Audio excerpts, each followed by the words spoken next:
મિત્રો આપણે language function જોઈ રહ્યા છીએ. એમાં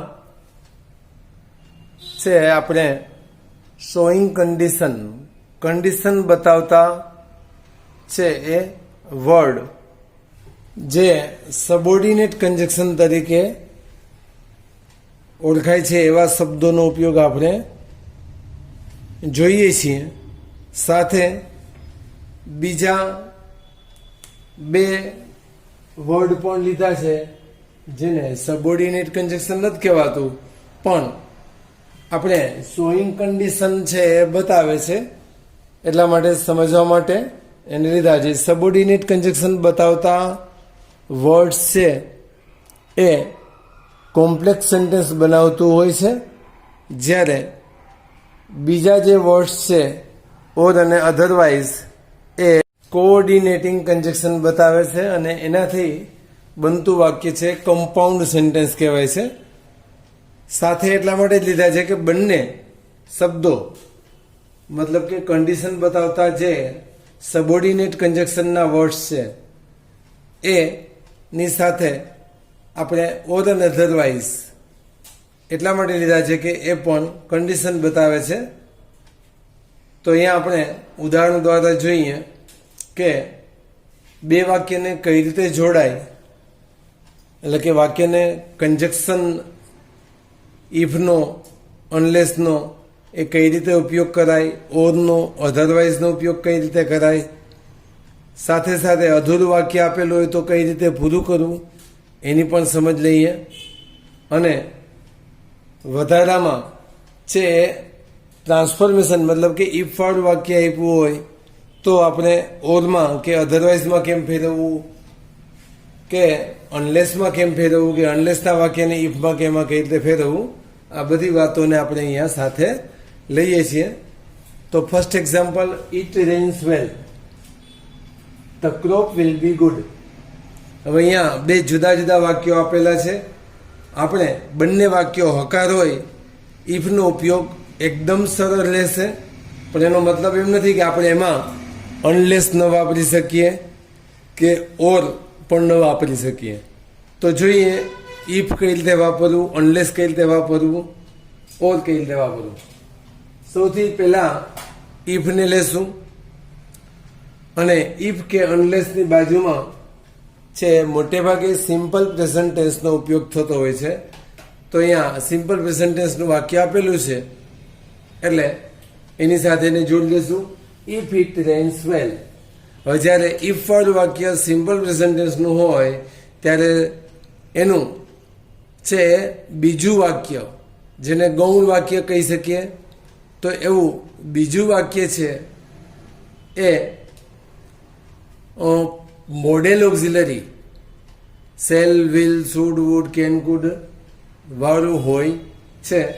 તો અહીંયા બીજું વાક્ય આપણે જોઈએ છીએ ફ્યુચરનું છે, the crop will be good.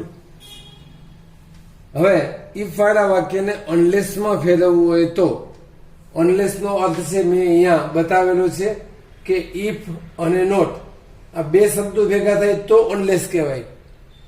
એટલે ઇફ નોટ બરાબર અનલેસ, અને એને જ બરાબર ઓર પણ કહી શકાય, કારણ કે અનલેસ વાળા વાક્યમાં અનલેસ પોતે નોટનો અર્થ જાળવી લે છે. હવે આપણે અહીંયા જોઈએ છે કે બંને વાક્યો એફર્મેટિવ છે. હવે જો અનલેસને આપણે ઉપયોગમાં લેશું તો અર્થ બદલાઈ જશે, તો બીજા નોટની જરૂર પડશે. એટલે આપણે અહીંયા નોટ છે બીજા વાક્યમાં ઉમેરીશું. પણ આ વસ્તુને સહેલાઈથી સમજવા માટે આપણે ઇફ સાથે નોટનો ઉપયોગ કરીને વાક્ય જોઈએ કે જેથી આપણે અનલેસ સરળતાથી સમજાઈ જાય. ઇફ ઇટ ડઝ નોટ રેન, આ વાક્યમાં નોટ નહોતો એટલે અહીંયા નોટ મૂક્યું. વાક્યનો અર્થ જાળવી રાખવા માટે આપણે બીજા વાક્યમાં નોટ ઉમેરવું પડે. If it does not rain well, the crop will not be good. અનલેસને સારી રીતે સમજવા માટે આપણે મૂળ વાક્યમાં નોટ ઉમેર્યું, એટલે બીજા વાક્યમાં પણ નોટની જરૂર પડી, કારણ કે બંને વાક્યો હકાર હતા એટલા માટે થઈને. હવે આપણે અનલેસથી જોશું તો તમને ઇઝીલી સમજાઈ જશે કે અનલેસ ઇટ રેન્સ. હવે આ જે ડઝ નોટ છે ઈ આ અનલેસ વર્ડમાં સમાઈ ગઈ અને માત્ર ડઝ નોટ એક નહીં પણ ઇફ પણ છે એ અનલેસમાં આવી જાય છે. એટલા માટે થઈને આ વાક્યમાં નોટની જરૂર ન પડી. અનલેસ ઇટ રેન્સ વેલ. બીજા વાક્યમાં કોઈ ફેરફાર કરવાની જરૂર ન પડી કારણ કે આ વાક્યમાં તો ઓલરેડી નોટ હતું જ. ભલે મેઇન વાક્ય આગળ જઈએ તો અહીંયા નોટ નહોતું પણ આપણે અહીંયા નોટ ઉમેરીને બીજા વાક્યમાં નોટ ઉમેર્યું તો હવે અનલેસ વાળા વાક્યમાં પાછલા વાક્યમાં નોટ યથાવત રહેશે કારણ કે અનલેસ પોતે નોટનો અર્થ લઈ લે છે એટલા માટે. હવે આપણે અહીંયા જોયું કે અનલેસ ઇક્વલ ટુ ઓર, તો અનલેસ છે એમાં ઓર નો અર્થ જળવાઈ લે છે તો આપણે અહીંયાથી અનલેસ ને રિમૂવ કરી દઈને અહીંયા ઓર ને વચ્ચે લઈ આવીએ કારણ કે ઓર થી વાક્ય શરૂ ન થાય, ખાસ યાદ રાખવાનું. તો હવે ઈ જ વાક્યમાં આપણે ઓર મૂકીએ તો it rains well or the crop will not be good. હવે અહીંયા જે આ 4 વાક્યો લખેલા છે એ 4 વાક્યોનો મુખ્ય તફાવત ગ્રામરના નિયમ અનુસાર જોઈએ તો આ જે 1, આ 2 અને આ 3 વાક્યો છે એ કોમ્પ્લેક્સ સેન્ટેન્સ કહેવાશે. સંકુલ વાક્ય ગુજરાતીમાં કેવું હોય તો કહી શકાય અને સબોર્ડિનેટ કન્જક્શનનો ઉપયોગ કરે છે એટલા માટે. જ્યારે અહીંયા ઓર છે વપરાયું એટલે કોઓર્ડિનેટિંગ કન્જક્શન વાપર્યું એટલે આને કમ્પાઉન્ડ સેન્ટેન્સ કહેવાય. માત્ર એટલો જ તફાવત છે. બાકી બીજી વસ્તુ યાદ રાખવામાં તો ઇફ વાપરો કે અનલેસ વાપરો પણ એની બાજુનું વાક્ય સિમ્પલ પ્રેઝન્ટ ટેન્સ હોય તો પાછલું વાક્ય છે મોડેલ ઓક્સિલરી વાળું. ખાસ કરીને વધારે પડતું તો વિલનો ઉપયોગ હોય છે પણ એવું જરૂરી નથી કે બધામાં વિલ હોય પણ મોડેલ ઓક્સિલરી હોય તો અહીંયા વિલ છે મોડેલ ઓક્સિલરી તરીકે વપરાયેલું છે એ આપણે જોઈ શકીએ છીએ. હવે આપણે એક બીજું વાક્ય પણ એ રીતે જોઈએ. હવે આપણે જે બીજું ઉદાહરણ જોઈએ છીએ એમાં બંને વાક્યો અહીંયા આપણે હતા એફર્મેટિવ હતા. હવે એક વાક્યને આપણે નેગેટિવ લઈ લઈએ, બીજા વાક્યને એફર્મેટિવ લેવા દઈએ. તો હવે અહીંયા સીધું અનલેસ વાપરી લીધું. અગાઉ આપણે સમજી ગયા કે ડઝ નોટ છે એ અનલેસમાં સમાઈ જાય છે. તો અનલેસ હી કમ્પ્લીટ્સ, અહીંયા હી ડઝ નોટ કમ્પ્લીટ હતું એ અનલેસ હી કમ્પ્લીટ થઈ ગયું. પછીના શબ્દોમાં કઈ ફેરફારની જરૂર નથી. His work he will have to સફર. હવે માની લઈએ કે આ વાક્યને જો ઇફમાં ફેરવવું હોય તો શું કરવું પડે? માત્ર અહીંયા ઇફ જ આવશે. If he does not complete his work he will have to suffer. If એક ખાસ યાદ રાખવાનું કે અનલેસ જ્યાં વપરાય એટલા વાક્યમાં આપણે અનલેસ અહીંયા છે વાપરેલું છે. આ એક ભાગ થયો આપણો. બીજું એક અનલેસ આપણે અહીંયા પણ વાપરેલું હતું તો આ એક ભાગ થયો. તો જે ભાગમાં અનલેસ હોય અને એની બાજુમાં જે સેન્ટેન્સ આવતું હોય તરત જ બાજુમાં એમાં નોટ ન હોવું જોઈએ. એ ખાસ આપણે કાળજી લેવાની છે. હજી એક ઉદાહરણ જોઈએ. અહીંયા તો બાજુમાં અહીંયા નોટ હતું એટલે અનલેસ સાથે ભળી ગયું.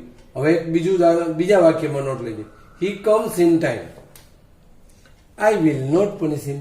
હવે આપણે અહીંયા વાક્યમાં નોટ પાછલા વાક્યમાં લીધું. હવે આપણે અહીંયા ઇફ જોવું હશે તો બહુ ઇઝી છે. If he comes in time I will not punish him. પરંતુ જો અનલેસ થી વાક્ય કરવું હશે તો unless he comes in time. હવે આ નોટ છે એ પણ અહીંયા અનલેસમાં ગણાઈ ગયું એટલે આપણે પાછલા વાક્યમાંથી છે નોટ નીકળી જશે. આઈ વિલ પનિશ હિમ. એટલે ખાસ યાદ રાખવાનું કે આપેલા બે વાક્યો હકાર હોય તો અનલેસ વાળું વાક્ય છે એ એક નકાર થશે કારણ કે અનલેસ તો પોતે નોટ છે જ. અહીંયા તમને મેં એ જ સિક્વન્સ બતાવેલી છે. ઇફ હોય, એક એફર્મેટિવ હોય, બીજું એફર્મેટિવ હોય તો અનલેસ વાળા વાક્યમાં આપણે શું કરવાનું? અનલેસ સાથે એફર્મેટિવ જ રહેશે જે છે એ નહીં. પણ બીજા વાક્યમાં નેગેટિવ છે આપણે નેગેટિવ તરીકે નોટનો ઉપયોગ કરી લેવાનો. પછી ઇફ વાળા વાક્યમાં નેગેટિવ હોય બાજુમાં જ અને બીજું વાક્ય એફર્મેટિવ હોય તો અનલેસ સાથે એફર્મેટિવ કરી દેશો એટલે આ નેગેટિવ છે એ અર્થ આમાં અનલેસમાં જળવાઈ જશે. પાછલા વાક્યને કંઈ કરવાનું રહેતું નથી.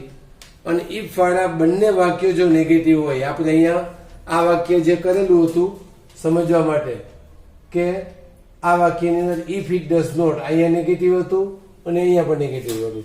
એટલે ઇફ સાથેના બંને વાક્યો નેગેટિવ હોય તો અનલેસ સાથે તો એફર્મેટિવ જ લેવું પડશે. બીજું વાક્ય નેગેટિવ જળવાઈ રહેશે.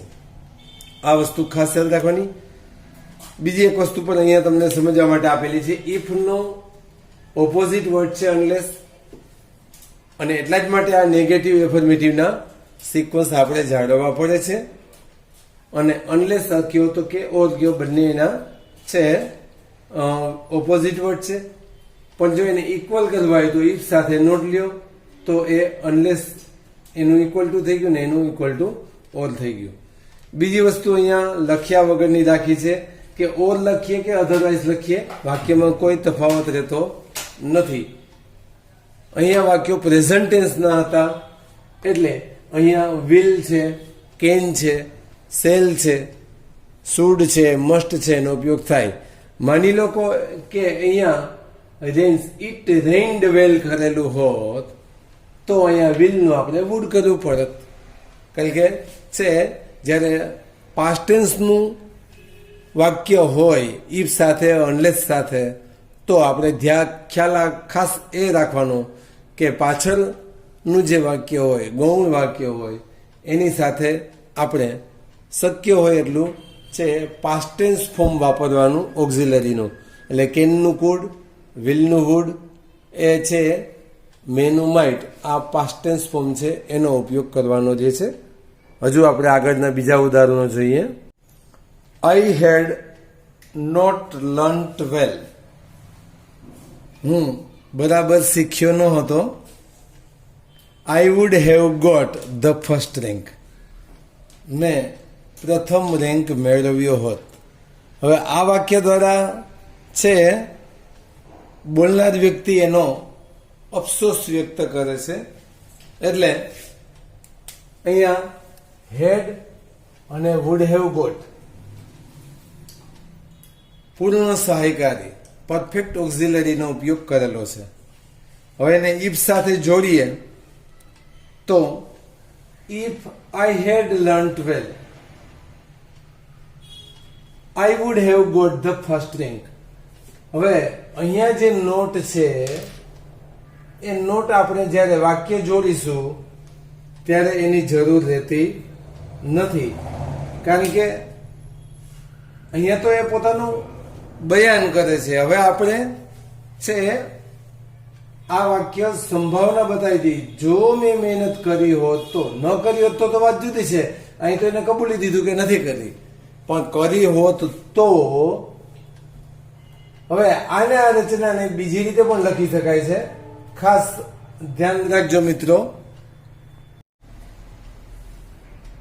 આ બે શબ્દોને આપણે દૂર કરીને પણ સાવ દૂર નથી કરવાના. હેડને તમે આગળ લઈને પણ આ વાક્ય રચના કરી શકો છો. ખાસ ખ્યાલ એ રાખવાનો છે કે હેડને આગળ લેવાથી આ વાક્ય પ્રસ્તાત થતું નથી.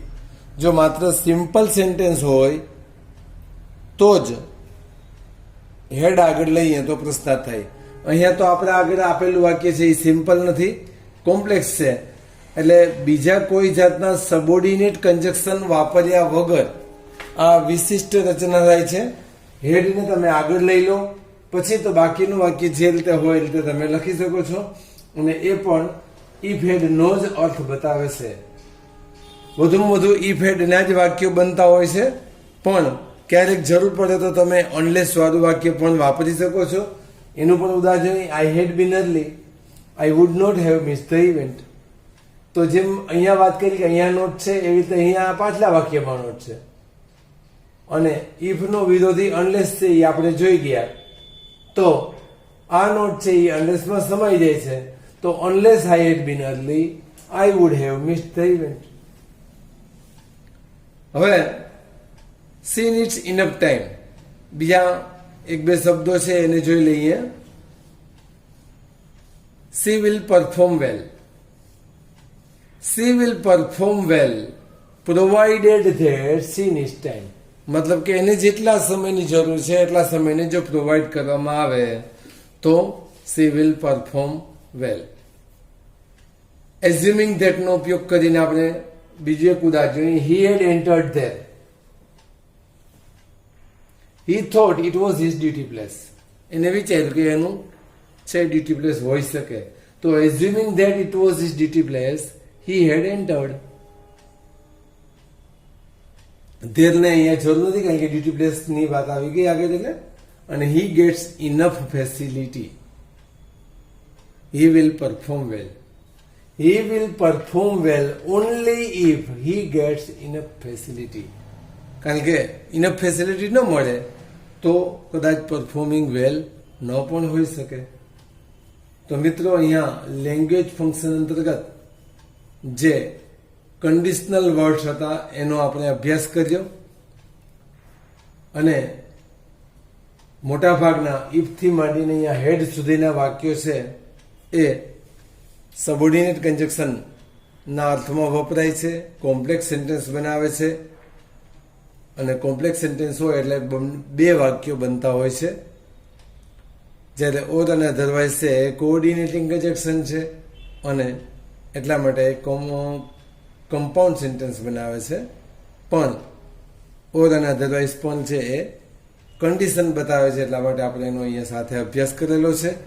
ખાસ ધ્યાન રાખવાનું અહીંયા હેડનો ઉપયોગ કર્યો છે એટલે અહીંયા વુડ છે, કુડ છે એવું કોઈ પણ સહાયકારી આવી શકે.